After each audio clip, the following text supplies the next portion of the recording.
Kamboja itu seperti apa? Oke, awal mulanya sih sebenarnya tuh ditipu ya sama temannya, karena mereka bilang di sana tuh gua kesana itu cuman buat jadi editor hotel, buat kayak video pemasaran hotel itu sendiri. Tapi pas sampai sana kayak ngelihat tempatnya kok udah aneh gitu loh, Kak. Itu kapan tuh? Itu awal berangkat tuh Juni, Bang. Juni tahun 2024 tanggal 27 Juni. Iya, Berapa? itu awal berangkat ke sana sih. Merasa keanehannya itu apa aja sih? Pas ngerasa keanehannya itu dari mulai kayak misalkan pas mau tanda tangan kontrak itu banyak ruangan dan salah satunya itu ada ruangan yang kebuka, itu dia di depan komputer, semua banyak komputer, terus di depan komputer itu udah ada CCTV sih sebenarnya. Jadi buat mungkin biar mereka nggak kabur atau kayak gimana sih kayak gitu. Itu judi darat ya? Itu judi darat di sana karena banyak judi daratnya juga, karena di sana tuh di Kamboja sendiri tuh perjudian itu bisa dibilang legal sih. Ya. Terus ternyata Feby kerja apa di sana? Nah, pas sampai sana itu pas selesai tanda tangan kontrak, dibaca-baca semua segala macem, pas sampai sana gua pribadi malah dijadiin admin marketing buat judi online. Pangsanya? Targetnya itu rata-rata kebanyakan orang Indonesia sendiri sih. Iya. Sistem kerjanya seperti apa? Sistem kerjanya jadi misalkan kita tuh dikasih nomor WA, banyak nomor WA, database kayak gitu, dari mulai nomor WA, rekening bank, sampai alamat orang itu pun kita udah punya megang semua. Nah nanti dari database mereka itu kita dikirimin database, kita buat ngechat dia satu-satu untuk menawarkan dia bisa gabung main judi online itu sendiri, Kak.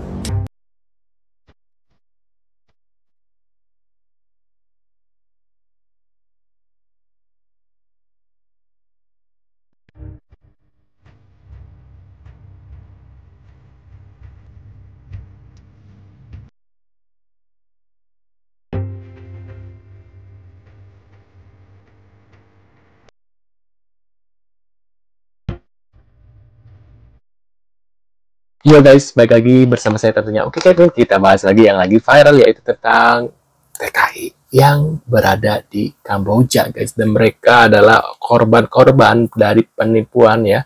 Ya walaupun sebenarnya ada beberapa orang yang sebenarnya sudah tahu ada berita seperti ini, tapi mereka tetap kekeh kayak nggak percaya ya. Dan mereka akhirnya datang ke sana, ke Kamboja untuk mencari pekerjaan. Akan tetapi pas di sana mereka mengalami hal yang sesuai dengan yang di berita gitu guys, dan mereka minta tolong dan amanah. Ini ada beberapa nih tanggapan dari para korban ya yang pernah mengalami hal seperti itu di sana guys ya, dan kita lihat beritanya seperti apa. Tonton bareng-bareng, kita reaksi bareng-bareng juga ya guys ya. 2 DPO kasus penjualan organ tubuh Kamboja sampai saat ini belum juga ditangkap. Kasus ini sudah berjalan 1 tahun, tapi selama 1 tahun itu hanya 12 orang yang dijadikan tersangka. Waduh, cuma 12 orang guys, padahalnya korbannya sudah banyak banget guys. Sementara 2 DPO sampai saat ini belum juga ada kabarnya. 2 DPO ini adalah koordinator untuk mencari pendonor ataupun orang-orang yang mau menjual Si Ani itu ya, siapa sih Ani ini, siapa gitu lupa. organ tubuhnya.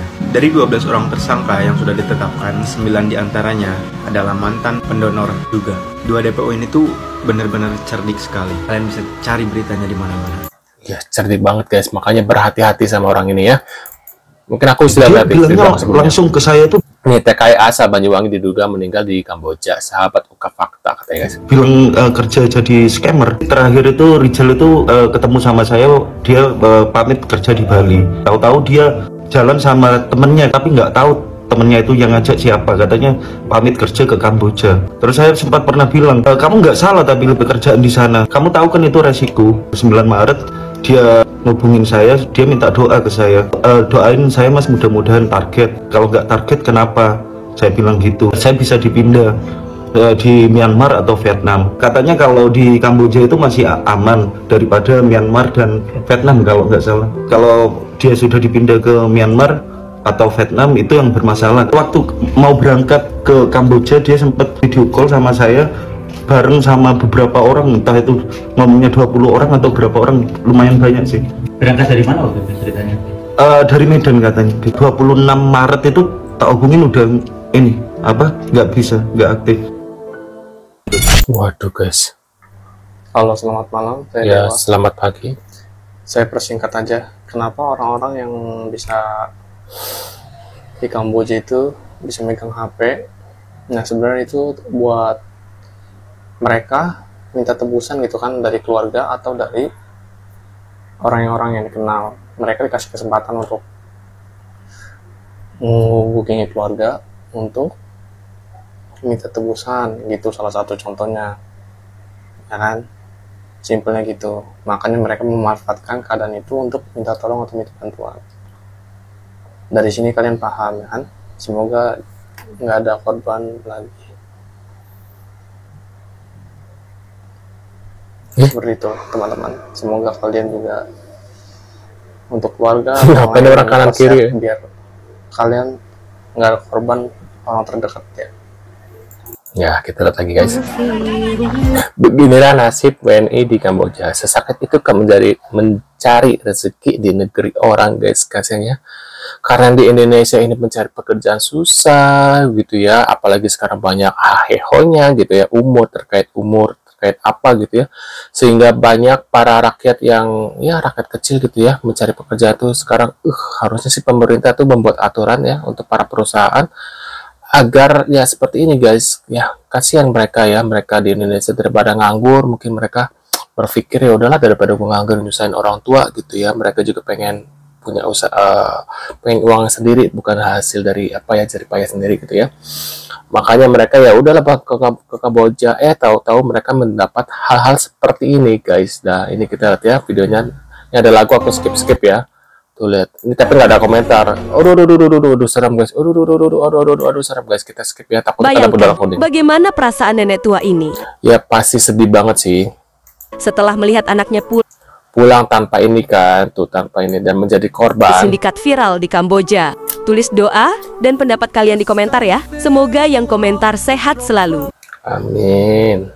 Kita lihat lagi guys. Teman-teman, kalau kalian lihat di belakang gua ada foto, ini namanya Febri Alkori, warga negara Indonesia asal Pangkalan Berandan, Sumatera Utara. Dikabarkan Febri ini hilang kontak dengan keluarga sejak malam takbiran beberapa waktu lalu. Diketahui Febri ini adalah seorang pekerja di sebuah perusahaan scam di Venus Casino Gedung D8 Buffet, Kamboja. Menurut informasi yang gue dapat dari pihak keluarga, Febri ini terakhir komunikasi itu pada saat bulan puasa kemarin. Dia sempat video call, itu pun melalui bantuan dari temannya. Nah, pada saat video call itu, Febri ini udah terlihat lemas, udah nggak punya daya apa-apa, cuman bisa melihat, dan itu pun tatapan matanya kosong. Sempat ada wacana obrolan dengan leader dari perusahaan tempat Febri bekerja, di mana pada saat itu leadernya dibilang, kalau misalkan keluarga mau Febri ini dipulangkan, maka keluarga harus menyiapkan uang tebusan sebesar 35 juta rupiah. Nah, pada saat keluarga ingin melakukan penebusan, tiba-tiba Febri ini dinyatakan hilang. Menurut keluarga Febri ini sempat dibawa ke rumah sakit. Nah, dia ini hilang kontak setelah dibawa ke rumah sakit. Entah karena dia meninggal, entah karena ditelantarkan, entah karena dibuang, nggak ada yang tahu. Tapi itu kejadiannya di malam takbir. Terus keluarga kan cari kabar dong, pengen tahu informasinya si Febri. Lalu mereka tuh hubungi nomor telepon temannya yang video call pada saat bulan puasa. Tapi sampai dengan hari ini, nomor-nomor itu sudah tidak ada yang aktif. Cuma nomor handphone yang sering dipakai Febri komunikasi dengan keluarga itu aktif. Di WA, di telepon, semuanya terhubung tapi nggak pernah diangkat, nggak pernah dibalas sama si Febri. Nah, barangkali nih ada teman-teman di daerah Buffet, khususnya yang di Venus Casino Gedung D8, mungkin ada yang kenal sama Febri. Mohon informasi ya, kabarkan keluarga tentang keberadaannya, apakah masih hidup atau sudah meninggal atau melarikan diri. Tapi kalau melarikan diri dengan kondisi sakit yang sudah nggak berdaya, kayaknya akan mungkin. Tatapan mata kosong, kayaknya nggak mungkin. Bener nggak akan mungkin. Nah, mungkin kalau misalnya saya mohon dan meminta kepada Bapak Presiden Prabowo, Kementerian Luar Negeri untuk membentuk tim khusus menyelamatkan warga negara Indonesia yang saat ini terjebak di negara Kamboja. Di antara lain mereka terjebak di dalam perusahaan-perusahaan scammer, terjebak di kantor-kantor polisi, terjebak di kantor-kantor imigrasi yang tidak bisa pulang ke Indonesia. Saya mohon Bapak Presiden Prabowo, Kementerian Luar Negeri membentuk tim khusus untuk memulangkan mereka. Karena apa? Karena mereka adalah anak bangsa, warga negara Indonesia. Saat ini mereka menderita, terjebak, tersekap di dalam perusahaan-perusahaan scammer. Banyak juga yang terjebak di kantor-kantor polisi, di antara lain di kantor polisi yang berada di Sihanoukville dan lain-lainnya. Dan bahkan banyak yang terjebak saat ini tidak bisa pulang ke Indonesia, berada dan menjadi gelandangan di daerah seputaran kantor KBRI di Kamboja yang berada di Phnom Penh. Mohon Bapak Presiden, Kementerian Luar Negeri agar segera membentuk tim khusus memulangkan dan menjemput mereka. Jangan sampai mereka sudahlah menjadi korban perdagangan manusia, menjadi gelandangan lagi, menjadi tahanan pula lagi di negara Kamboja. Karena itu adalah anak bangsa. Negara ini ada untuk melindungi warga negaranya. Terima kasih. Waduh guys, menurut pendapat kalian gimana ini? Ya harusnya presiden itu turun tangan ya, karena ini sudah menyangkut ya rakyat ya. Menurut aku, tapi menurut pendapat kalian gimana nih ya? Dan pemerintah harusnya turun tangan juga guys, ini gimana nih ya? Karena korban banyak dan ada solusi ya, sehingga para korban atau rakyat-rakyat kita tuh jangan sampai mau ke sana gitu ya, jadi tumbal lagi gitu ya. Mungkin sini buka lapangan kerja apa sehingga mereka mendapat pekerjaan dan tidak berpikir untuk bekerja ke luar negeri gitu, karena di Indonesia sangat sulit dan gajinya sangat kecil gitu ya, minim gitu, walaupun mereka nggak tahu bahwa di Kamboja itu adalah negara yang katanya lebih miskin daripada Indonesia guys, lebih zaman dulu lah gitu ya, lebih kuno Kamboja itu sama Vietnam. Tapi entah kenapa ya, mungkin karena berpikir di luar negeri mungkin dapat gaji gede dan akhirnya ya seperti itu guys. Menurut pendapat kalian gimana? Tulis di kolom komentar. Terima kasih dan sampai jumpa di video selanjutnya. Sehat-sehat selalu buat kalian. Aku juga bahas yang ini mungkin di video-video sebelumnya, kalian bisa tonton ya. Dan see you guys.